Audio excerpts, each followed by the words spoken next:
जय श्री कृष्णा दोस्तों। बुलबुल की कहानियों में आपका स्वागत है।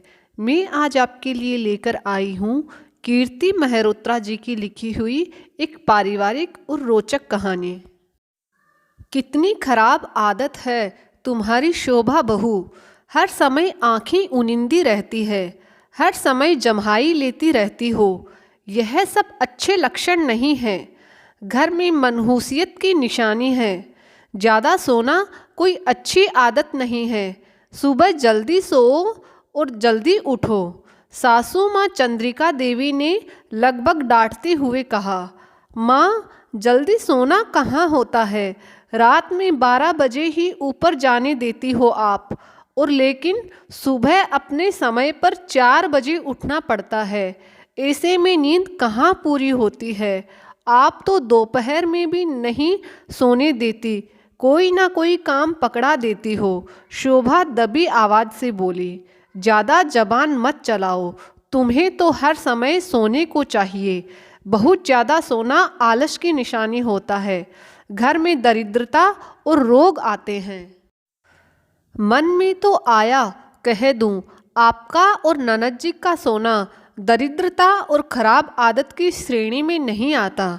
घर में सबसे देर में ननद जी उठती है, तब आपके नियम कानून कहाँ जाते हैं।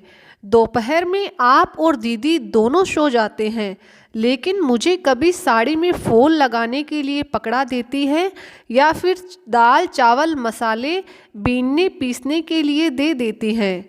मुझसे कहती है कि एक दिन दोपहर में सो जाओगी तो रोज़ सोने की गंदी आदत पड़ जाएगी। लेकिन मन की बात मन में ही रह गई। अब शोभा के सोने की कहानी शोभा की जुबानी सुनिए। अब आपको अपने सोने के हाल बताती हूँ।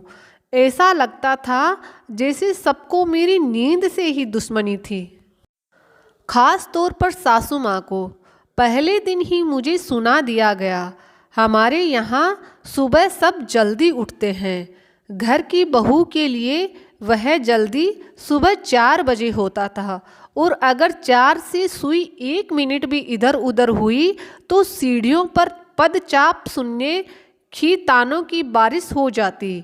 रात में 12 बजे के बाद ही कमरे में जाने की अनुमति मिलती। सब सो जाते, लेकिन घर की बहू को इतनी जल्दी सोने से उसकी आदत खराब हो जाएगी। फिर वह रोज़ जल्दी सोना चाहेगी, इसलिए सास उसे ज़बरदस्ती अपने पास बैठा कर रखती। जब कमरे में पहुंची तो देखो, पतिदेव मुँह फुलाए बैठे हैं। वह भी अपनी माँ से कुछ नहीं कहते। उनके कोप भाजन का शिकार भी शोभा ही बनती। फिर तो रात मनाते मनुहार करते बीत जाती।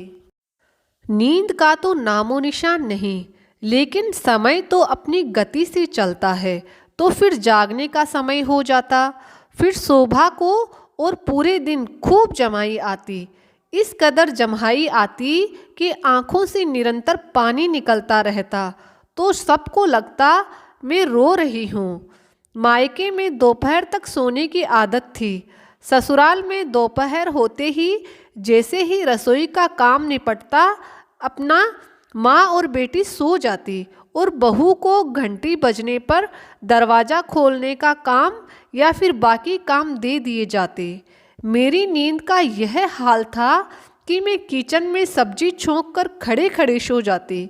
कमरे में आकर बैठती तो सब तो टीवी देख रहे होते, और मैं वही कुर्सी पर सर रखकर सो जाती। खूब ताने सुनने को मिलते, लेकिन सोने नहीं दिया जाता, जैसे हर किसी को मेरी नींद से ही दुश्मनी थी। सारे काम खत्म करने के बाद भी सोना मना है। मेरे कमरे में लेटरिन बाथरूम अटैच था। कभी कभी फ्रेश होने के बहाने सो जाती और 10-15 मिनट के लिए सो जाती। उतनी देर में कुंडी दरवाजे पीटे जाने लगते। मैं कभी उनके साथ सफ़र में भी जाती तो अपने साथ ही बैठाती, और अगर गलती से झपकी लग गई तो वही सुनाना चालू हो जाती। उठकर बैठो, आंखें खोलकर बैठो, वरना लोग क्या कहेंगे, या फिर आदत खराब हो जाएगी। एक बार की बात है, ननद को दिखाने ले जाना था। हम लोग कार से जा रहे थे और रास्ते में मैं सो गई तो सुनने को मिला, उठो वरना ड्राइवर देखेगा तो क्या कहेगा, इनकी बहू को कितनी सोने की आदत है। मैंने मन में सोचा, हद है यार, हर जगह इनको मेरी नींद से ही दिक्कत है। यहाँ तो घर का कोई काम भी नहीं है करने को, फिर भी दिक्कत। बच्चे होने के बाद तो और भी बुरे हाल हो गए। रात भर बच्चों के साथ जागो और सुबह उसी समय उठकर पूरे दिन काम करो। आजकल की सास लोग कहती है, जब बच्चा सो जाए तुम भी सो जाओ और अपनी नींद पूरी कर लो। और तब सास कहती थी, तुम कोई दुनिया में अनोखी माँ नहीं हो, हमने भी 4-4 बच्चे पाले हैं। जैसे ही काम खत्म हुआ, बच्चा माँ के हवाले करके फिर से माँ बेटी आराम से अपनी नींद पूरी करती। लेकिन घर की बहू को सोना मना है। उसकी नींद पूरी हो जाएगी तो उसकी आदत बिगड़ जाएगी।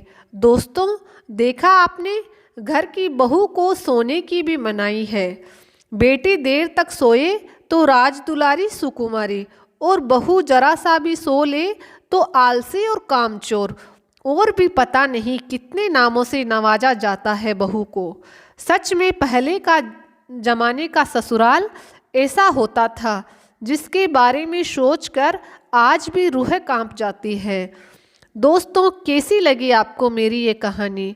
मेरे चैनल को लाइक और सब्सक्राइब ज़रूर करिए। मैं आपके लिए ऐसी ही रोचक कहानियाँ और लेकर आती रहूँगी।